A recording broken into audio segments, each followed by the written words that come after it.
The following audio is via a Skype call. Welcome to Talk Cosmos, the show where Sue Rose Minahan and guests unveil astrology's ancient archetypes that continually build the collective experiences in our unconsciousness. Get ready to find your free will from your roots in the stars.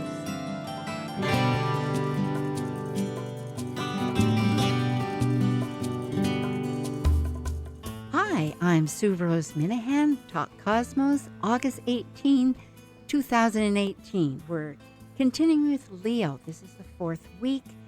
Today, our focus is on children, childhood, the inner child, and claiming that desire and wonder that children exhibit, and it's their birthright. And through time, perhaps the wonder of life has stepped away, and there's answers to that.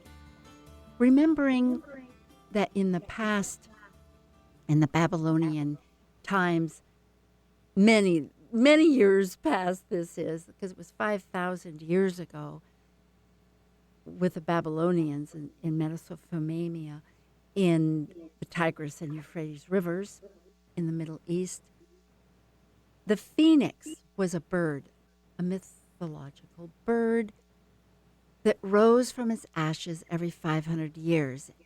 And realizing that that really relates to Pluto, the cycle of Pluto, or two Plutos, actually, because it's 248.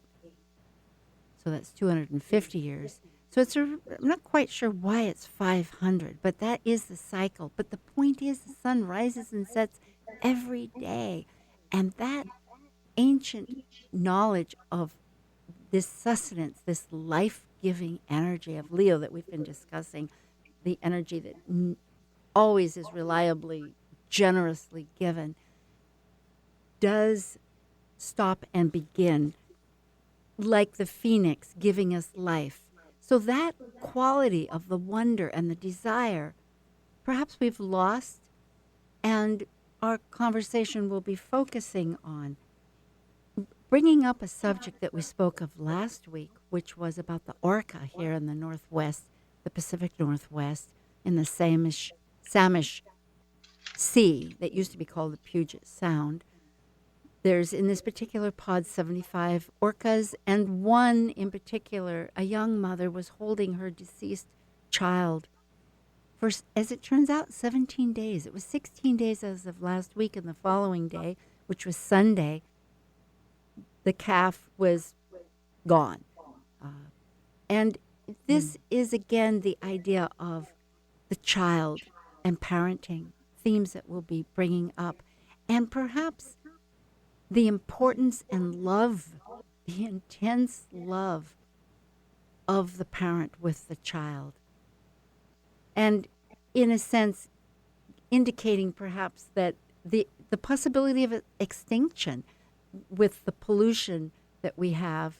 Now, this isn't necessarily the archetype of Leo, but it all evolves out of a relating, but between the ocean pollution, the noise, the lack of food, is just one element that's focusing on a subject that is near and dear, and relating to the eclipse that we just experienced, having finished the eclipse season of 3 eclipses, all in the nodes. Those are points of the moon, North Node and South Node. South Node, what we enter into, which is Aquarius. At this time, they last 18 months. And where we're headed, which is Leo, which is our archetype of that axis, is really one axis. But it is of the child. And there is perhaps that indication that these orcas, these whales, are showing us the vast importance, the grief of not being connected to our child, of not being connected to our childhood. I have the pleasure today of introducing a speaker we've had on previously in June 2nd, as a matter of fact, Kathryn Zumstein. And Kathryn is an evolutionary astrologer, a consultant, teacher, writer, She lectures, she has webinars. She's located in Maine, and she's the founder of Earth Sky Astrology. And it's my great pleasure to say hi, Kathryn. Hello, Sue. So nice to be here. Yes. And this subject of the child, I know you have thoughts. We both do. And your own thoughts, I would, about nurturing the uniqueness. I'd love to hear your thoughts about the differencing of, parents and. Well, Leo is the sign of the legacy. How do we keep that legacy going that we're carrying with us? And of course that so Leo's connected with our parents as well as our children. And so I think it's, I've always felt, because, I am the mother of two grown daughters, and I've always thought that if all parents had the ability to really see where the soul that's coming through them, what makes them tick, we could help them so much better in their journey, because there's so many factors involved in how children grow. And, some of it is our own conditioning with our own experiences, as well as our acquired philosophies as we become parents. And then there's this child with a very unique chart. And that's always been of interest to me, that astrology could really help parents more effectively in that journey. It does. It's very valuable. I know we've spoken a bit on it in various other sessions. Laura Tad on the 19th of July was bringing the fact of the composite chart, each person bringing into the family.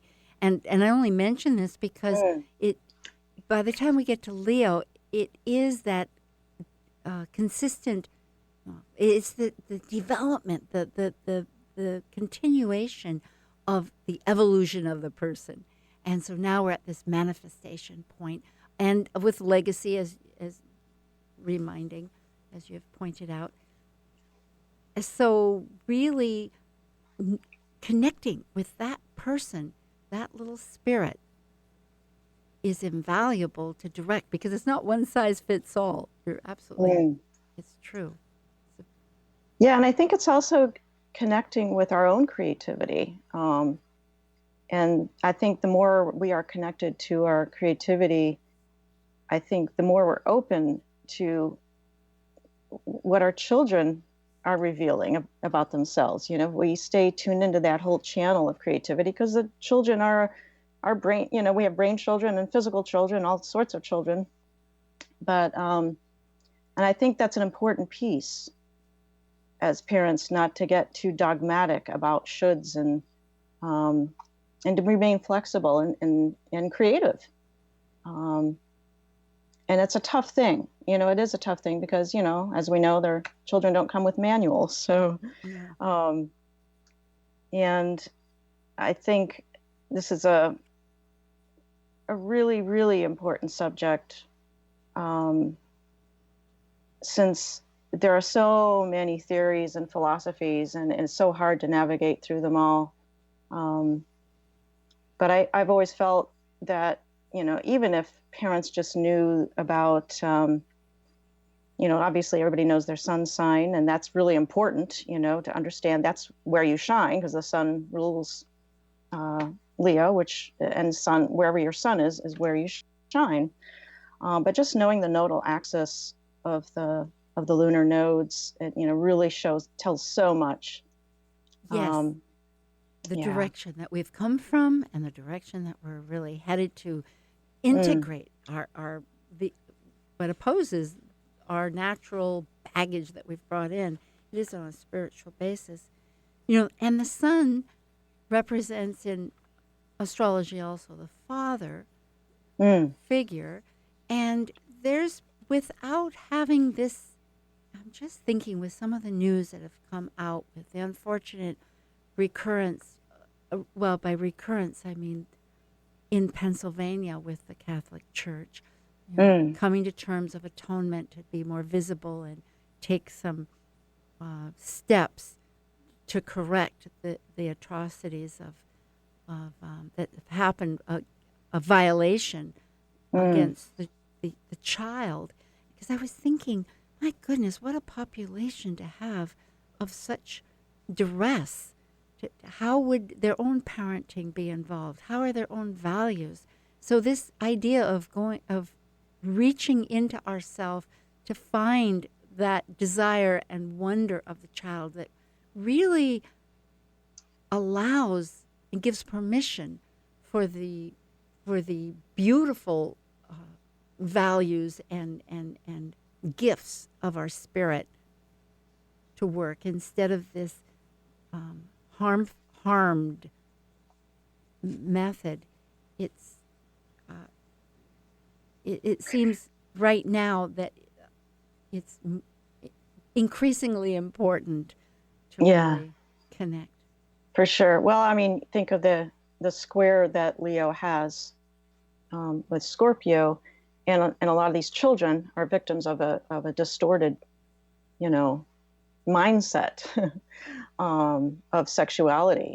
That was, I mean, of course, this is a long subject, but yes, yeah. I mean, so you see that they're somehow children are become the targets. Innocence becomes the target of a distortion. And unfortunately, I think it's been going on for a really long time. We just hear about it more quickly now. And then again, we have Jupiter in Scorpio, which is right. revealing. And Jupiter squared the nodes. And I'm bringing this up, too. A lot of this is pure astrology. And there is an audience there that welcomes it. And there's people that are learning. But as we've discussed earlier, the eclipses, their energy lasts for extended period of time. So it's still resonating to have, that square, the revealing this information. And in so many ways, I'm thinking too with Uranus squaring the nodes itself, because Uranus is in Taurus.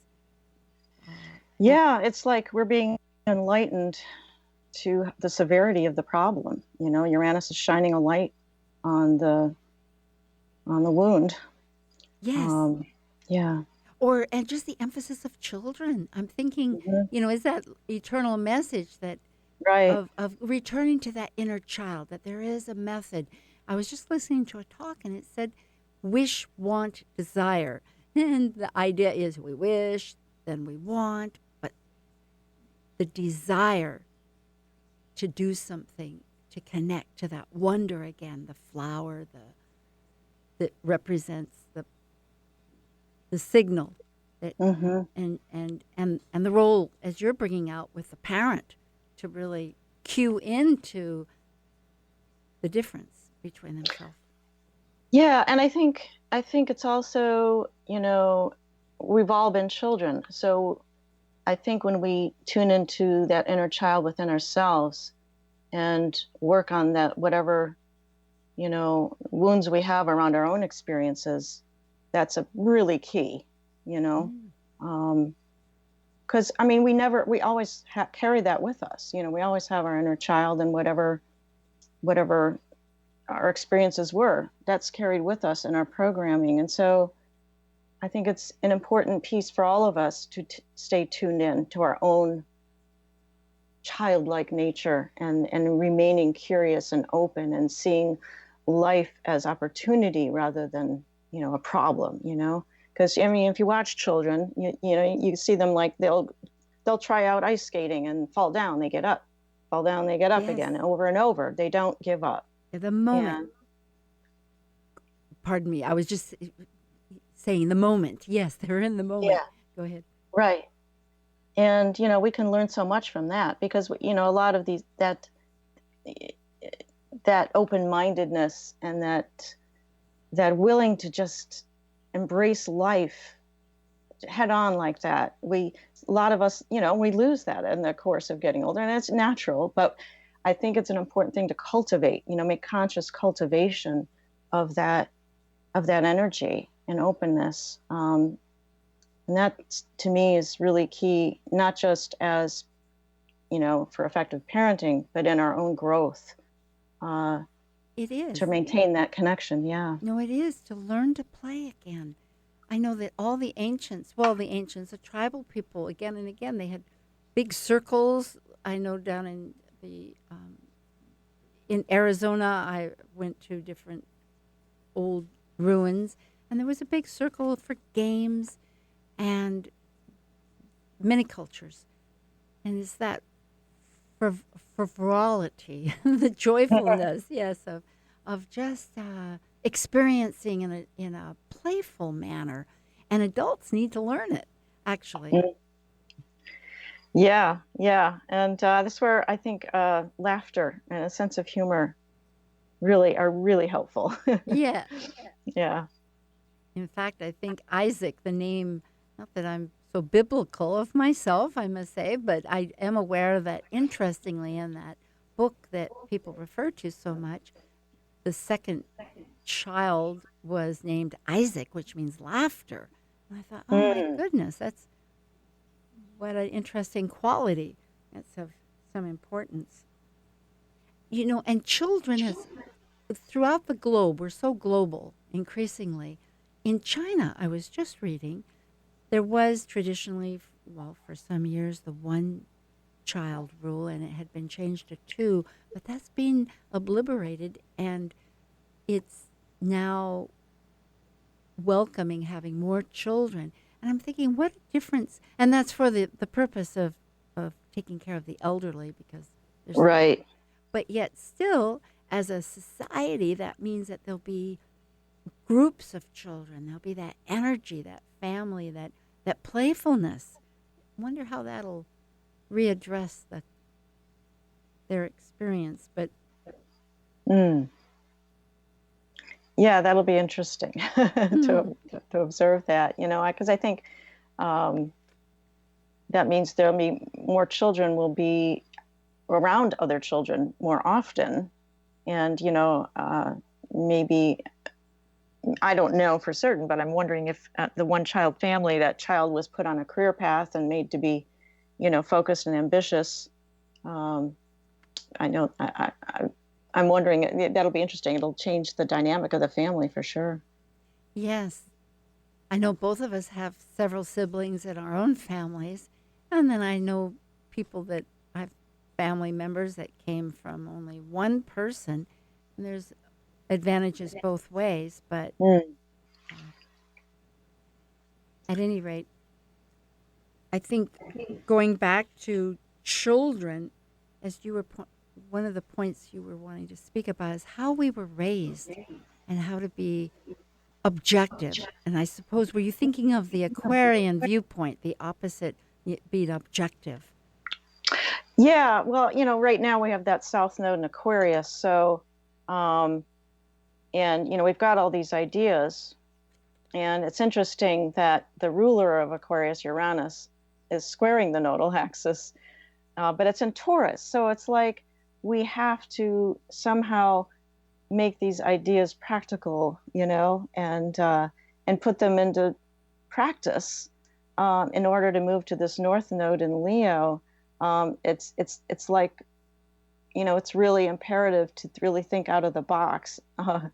And be spontaneous, and incorporate some of that Aquarian element moving into this Leo mode of self-expression and playfulness. I would imagine, I just as a, for this last, I don't know how long it's been, the nodes have been in Leo Aquarius. We got some pretty interesting souls incarnating right now that will bring a lot to us for sure. To me, it's a very highly creative axis, both ways. And, but I think just generally culturally, it's definitely, we're winding up this period in Aquarius Leo, but obviously. We always have children, and we're always addressing Yeah. this issue. It's just um, seems quite pertinent right now. I was thinking actually when you were talking about doing this show, and I was thinking about how, parents are getting their kids ready for school and activities, and how so many kids are overscheduled sometimes, and I was thinking about, the importance of giving your kids the time and space to just create, let them be bored so that something can come out of that boredom. I think we've all had this tendency to think we have to keep our kids active all the time. Um, and obviously, they're on mobile devices and iPads and that's that South Node in Aquarius. So like, let's get them off of that. Let's get them in the sunshine and play, that Yes. North Node in Leo. Have a chance to be, exactly. And that reminds me, too, here in Seattle, King County, which is our county, reported there are 8,000 homeless children that attend schools. Wow. Which is an incredible number. And the differences of how in this country, just this country, besides the world, how the experiences vary, from being supported, such as going to many activities versus not, and the needs. Yeah. Wow. It's. Although, here, there's one more. I keep looking at the newspaper because amazingly, life seems to reflect, which is, I know this as I'm interested in astrology, but it is incredible to notice articles in the paper that are constantly reverberating the archetype. So here it is, children it says the thrill of learning to fly. And these children are doing flight simulators at one of the schools, at the Boys and Girls Club, actually. And my husband was bringing it to my attention that many, many pilots are going. And Aquarius, I'm thinking of flight and the air, right, and travel, that whole axis, and educating children, because I don't study horary, but I believe with horary, the fifth house does rule education, and possibly I was thinking if that is relating children to their education. So when we were children, we didn't learn how to fly. So this is just a response to what you're bringing up. That's very clear that the times change. Even if our own hearts, and even if we have the best support of life, it's still the opportunities change. And how do we? Yeah, and I think, with both Saturn and Pluto and Capricorn, old structures being torn down, new ones being created. This is sort of seems like a key time to, I don't know. I've always been interested in the alternative types of education for children, though I wasn't able to take advantage of that so much with my own kids. I've always been quite interested in like Waldorf schools and things of that nature that seem to be more holistic and not so much as our current paradigm, which was kind of created in the industrial age, and I feel is so much around rote memorization and not the creative use of the mind.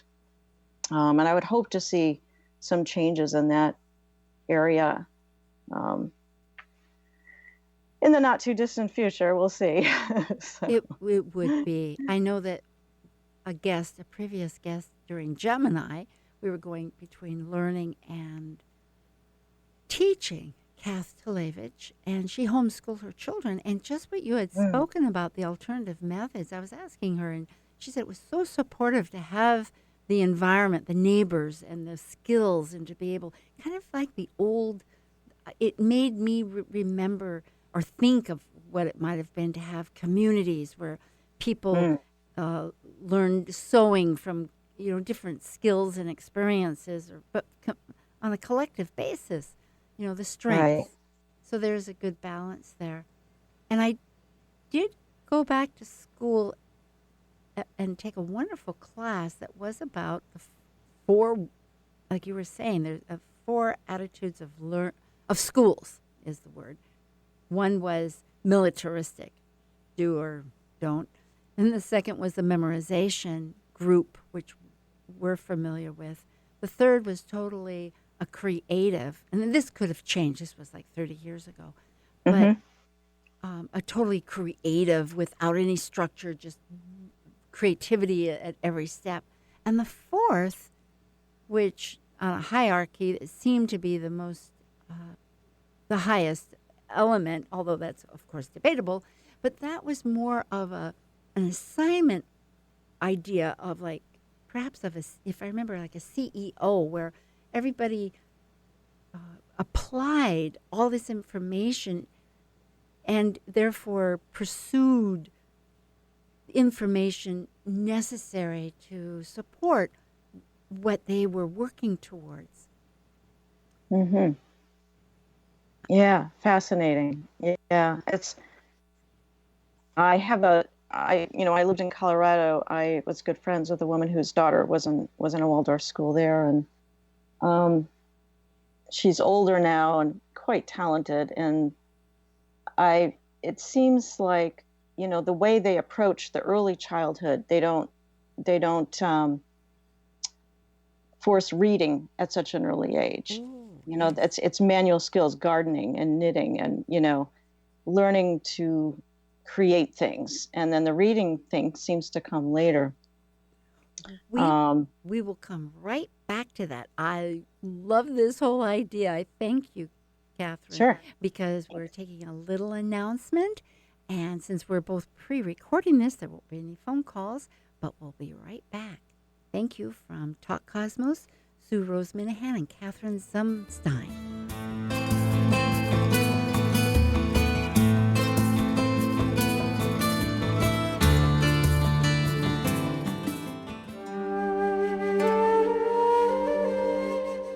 While we take a break from this week's edition of Talk Cosmos, let's take a look at this cycle's archetype.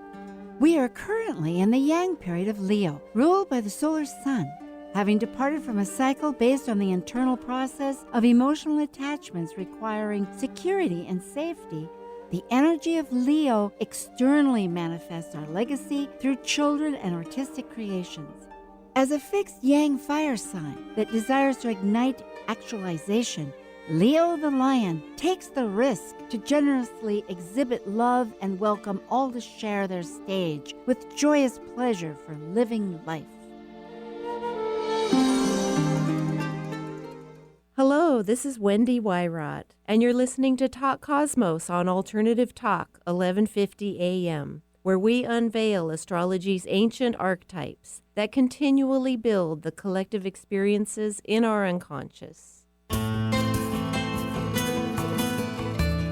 Hi, Kathryn. We're back again. Hello. Yes. What you were saying is wonderful. I have a friend here who is talking about her new grandchild. Mm-hmm. And the fact that their particular idea of parenting their child was to leave that child totally independent without, in other words, if it's lying on its back, this little girl baby, and needed to turn over, they didn't do anything. They just let the baby figure it out.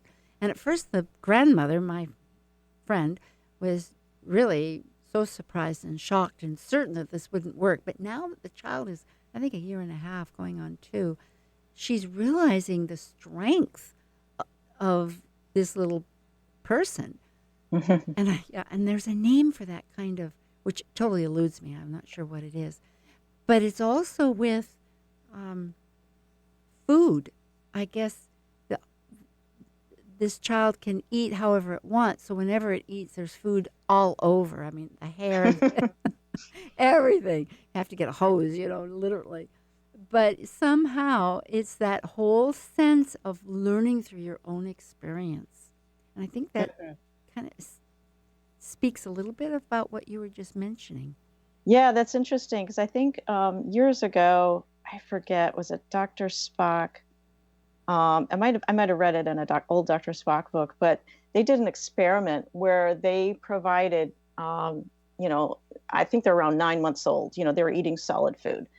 They provided babies who were in a high chair with a smorgasbord of different foods for, I don't know if it was like a 30-day period or what. You know, I might be a little off on this, but anyway, what they found is that over a 30-day period, they ate a balanced diet, but they might eat just like hard-boiled eggs all day or beets all day or whatever, applesauce.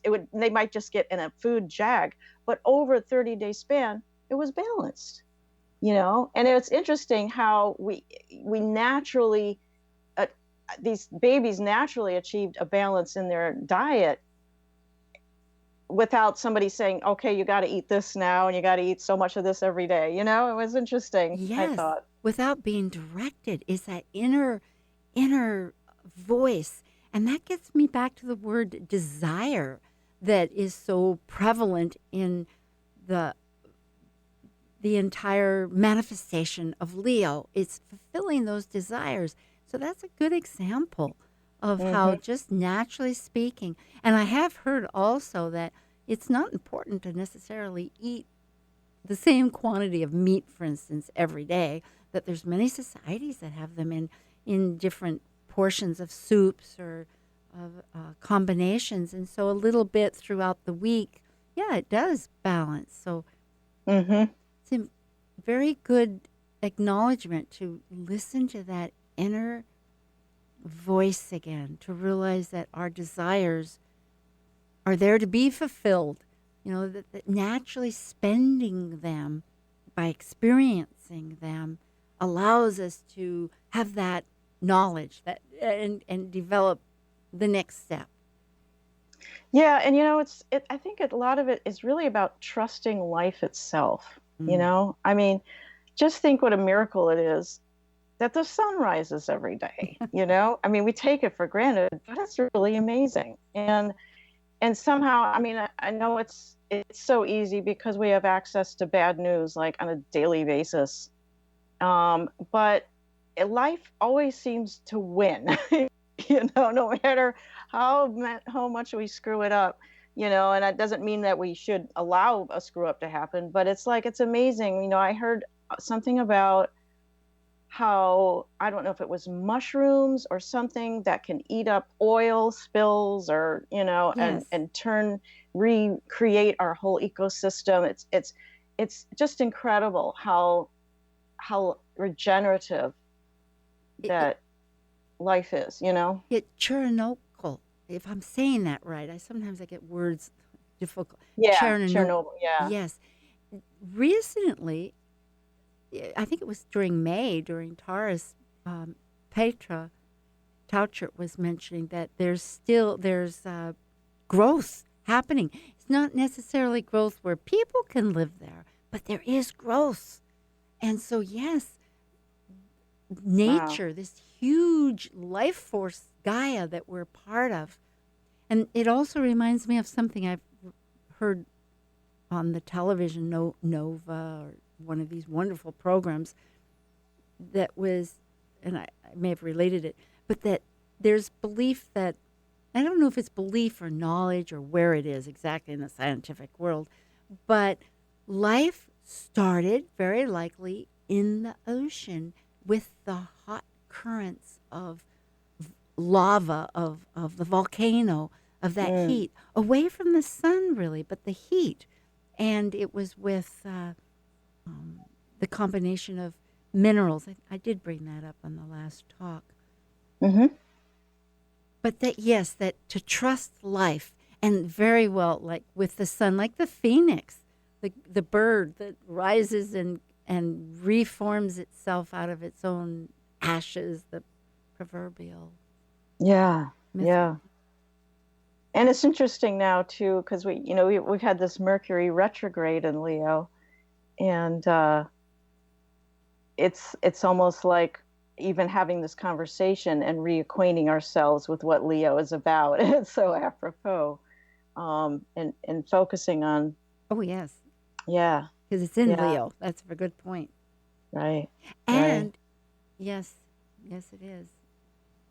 And speaking is one, it wouldn't have to be speaking, Mercury. It could be writing, communicating in some fashion. Mm-hmm. It is one of the building blocks of civilization. It's so necessary because these ideas lived so long before. You go back into mythology and you realize just that people were very conscious of many of the of life and death and the relationships, but they finally wrote it down. So it's important to talk about it.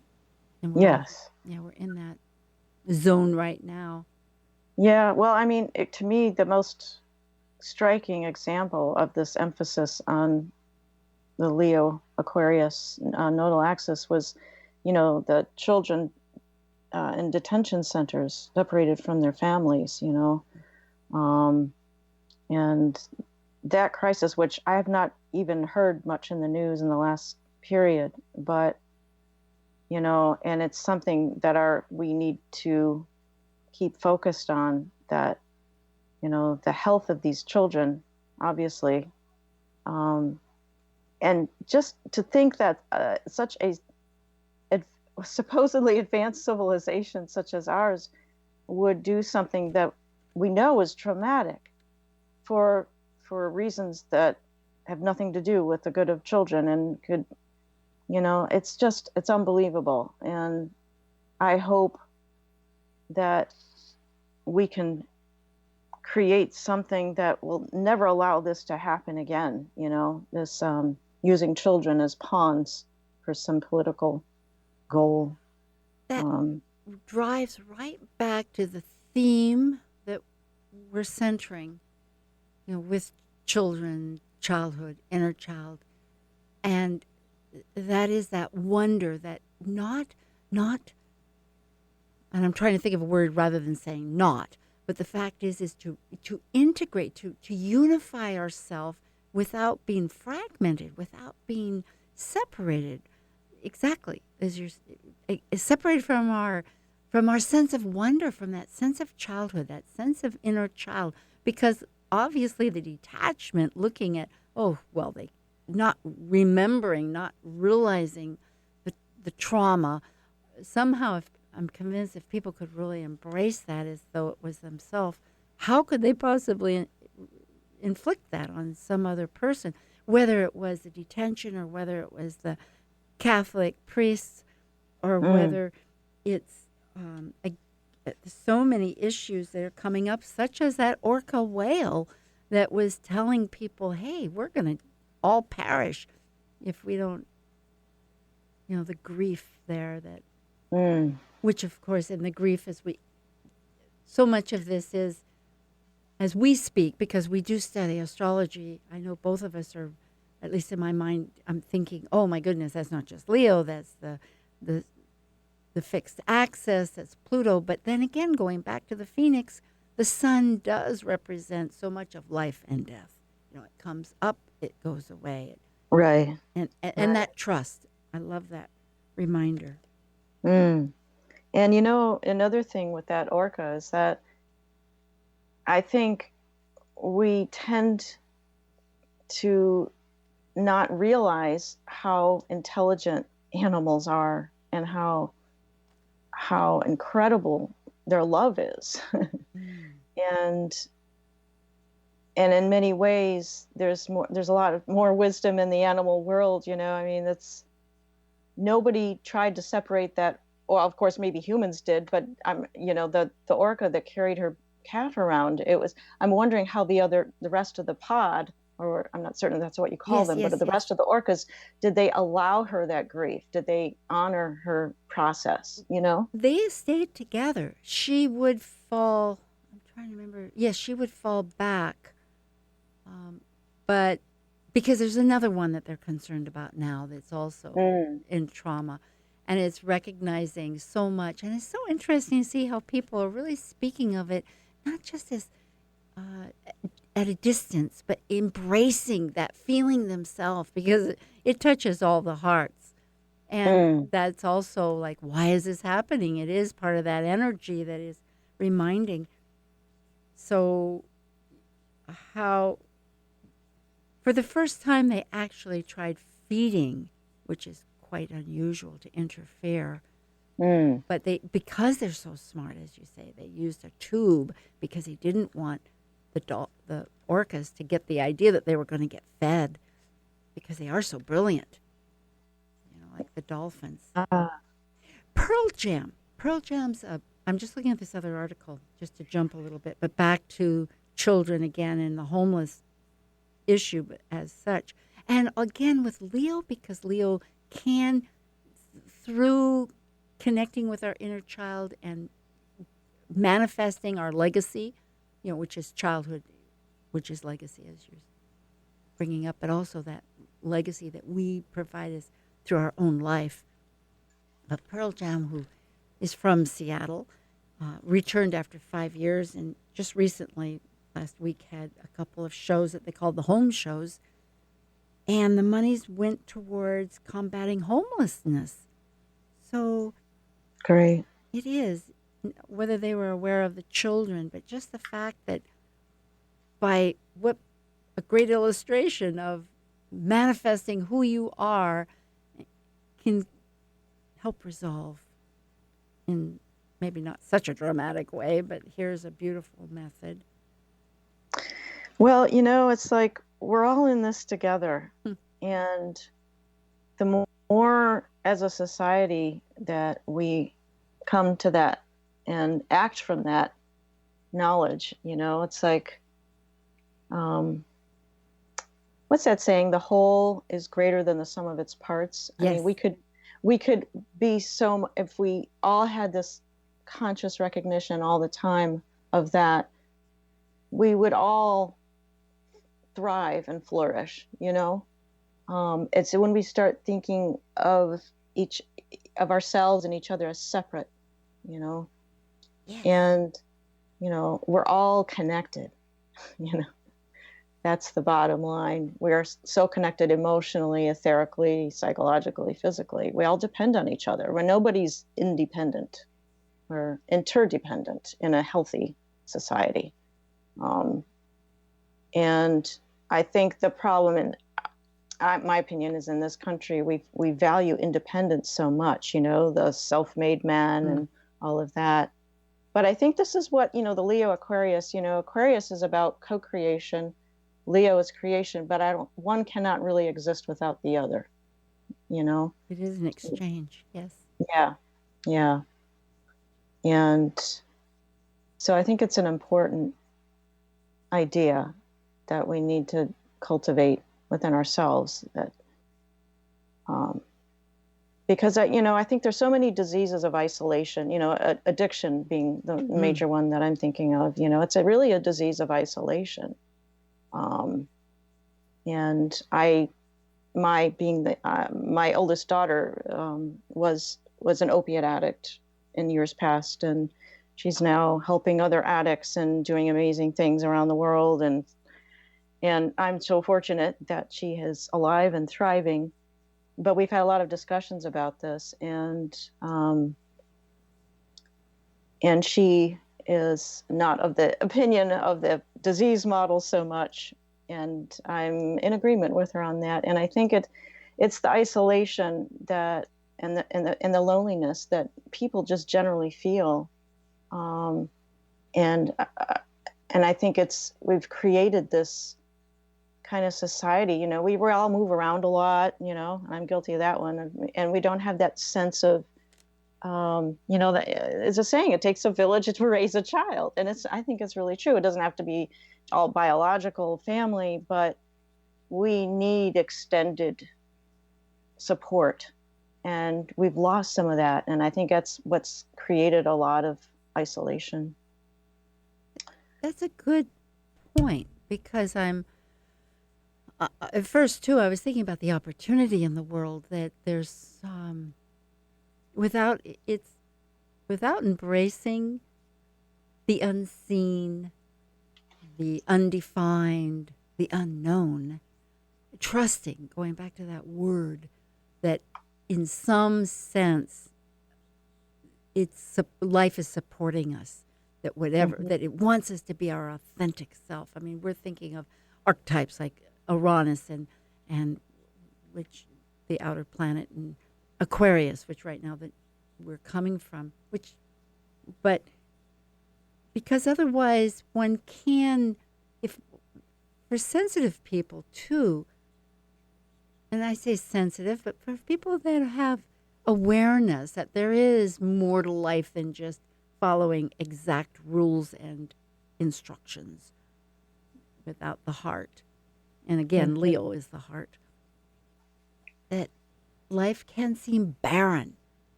You know, I know that nature in the old days, ancients, 70%, just like the globe, had to be natural. Like we have 70% water, and we're 70% water, and that same kind of dynamic of the existence, because there is something greater than ourself, and it is part of ourself. It's that whole reconnection. And I agree that it can seem lost without a role. Like, where are the roles of the heart, really? So for any of us, just to connect back, remembering that eternal inner child. Yes. And not taking it, I guess part of it is not taking it so seriously, realizing that it's not that play, because I'm thinking of play. Play doesn't take things seriously. It sort of plays with that and it plays with that. It's almost like looking at a chart, trying to figure out, I mean, in one way, like, well, what are the progressions? What are the solar arcs? Where's the transits, and et cetera, which are all terms here for those that may not be aware, but there are ways of measuring and looking at things. But it's fun. You can. Yeah. Well, I mean, children learn by playing. I mean, that's their work. They play, but through the play, the learning happens. It's not like a separate thing. Now we got to learn, Yeah. and now you can play. It's really two interconnected things. So I think somehow our separating the two has done a disservice. Yeah, absolutely. Because you're bringing this up of the isolation is, even though you might be among others, if you don't feel connected, as though there's a place for you because of your own unique sensitivities of what life is meaningful for, it's and which gets back to what you were saying about the parenting of, I mean, we can parent ourselves too. I mean, both ways. It's like being the parent, looking at the child as a unique person that has their direction, or else if we didn't receive that, and we're always that child of putting attention to it again. Yeah. And, I was remembering I was doing some mini readings at this metaphysical fair recently, and I think I shared this with you before, Sue, but, and I think we tend to underestimate the wisdom of children as well. I had this mother and her 11-year-old daughter that came out to my table, and the 11-year-old wanted a reading. And so I had to quickly shift gears, and get to her level and what I think might be important to an 11-year-old, and I mentioned her artistic gifts, and did she have a hobby with the arts, and I saw athletic ability in her chart, and I mentioned, great need for exercise, and her mother concurred, though those things were very true. And the girl's listening to me, and suddenly she looks me square in the eye and says, "What about my anger?"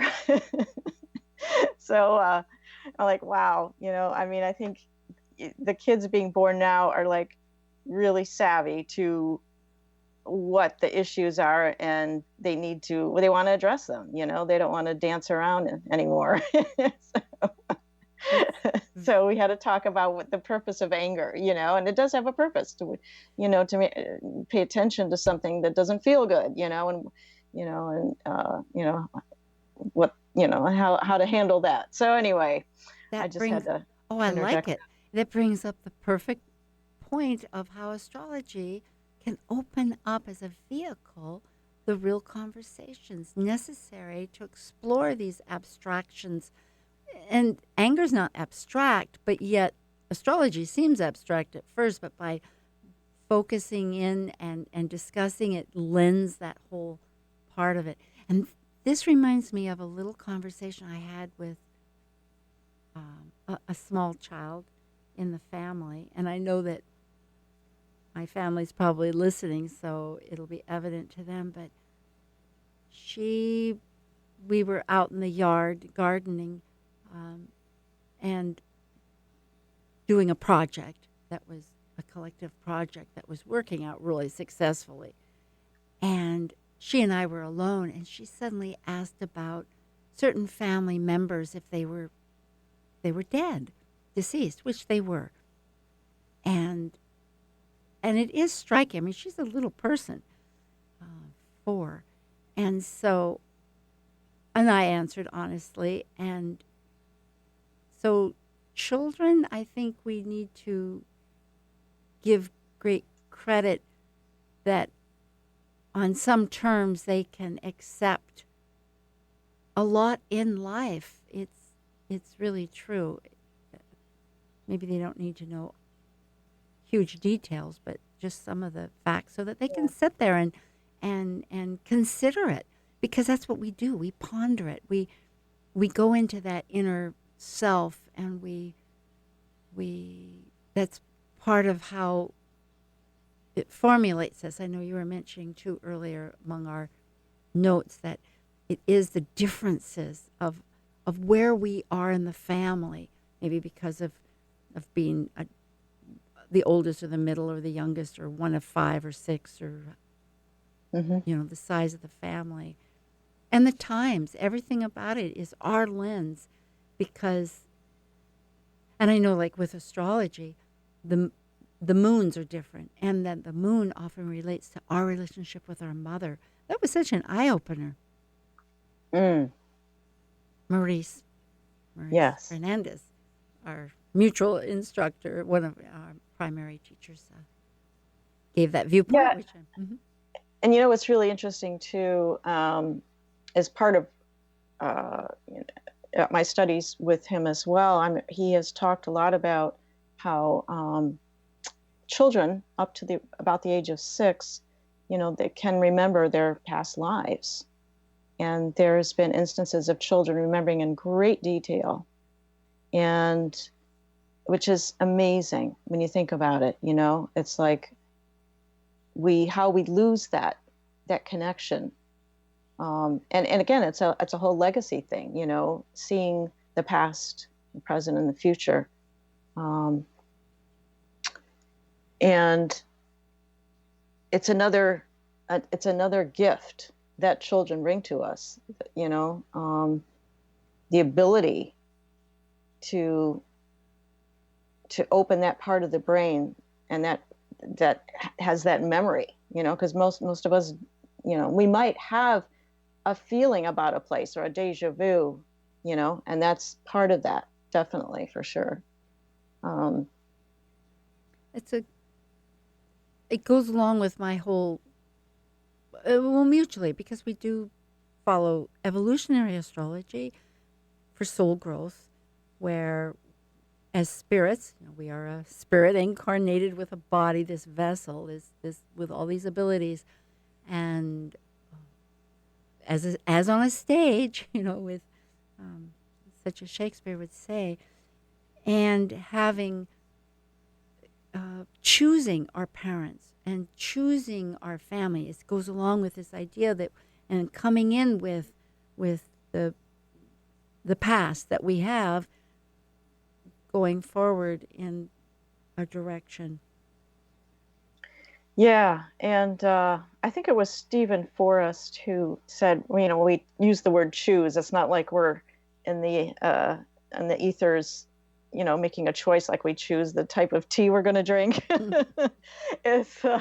I remember him saying that, describe, how the soul incarnates. It's more like you're hiding behind a tree from something, and then you suddenly jump in a hole, and it turns out to be your mother's womb or whatever. Oh, yes. But, I think there's this compelling gravitational force that brings us together with our parents or with our children. It's like this is where the lessons are at for me in this particular incarnation. This is where I'll best learn my lessons. And I think too, it follows that exchange. And we're wrapping this up. We're going to have to close here in a moment. But it is that exchange, which you were mentioning earlier, about sharing and the gifts of love, that resonance between our existence, that really is the thrust and the heart of Leo, the connection that we're all part of, and of course this evolution that we've gone up to that point. Well, Kathryn, thank you. This has been a great treat. And for our audience, this is Sue Rose Minahan and Kathryn Zumstein. And Kathryn, you're founder of Earth Sky Astrology. Next week, we don't have an exact person. It might be a wonderful speaker who's also on 1150. We have yet to confirm. So look at Talk Cosmos, and we'll definitely have that posted. But in the meantime, Kathryn, you're always a total treat. Oh, thank you so much, Sue. I so enjoyed talking with you today. Thank you for listening to Talk Cosmos, the show where Sue Rose Minahan and guests unveil astrology's ancient archetypes that continually build the collective experiences in our unconsciousness. Be sure to tune in next Saturday at 6 p.m. to continue finding your roots in the stars. The preceding audio was via a Skype call.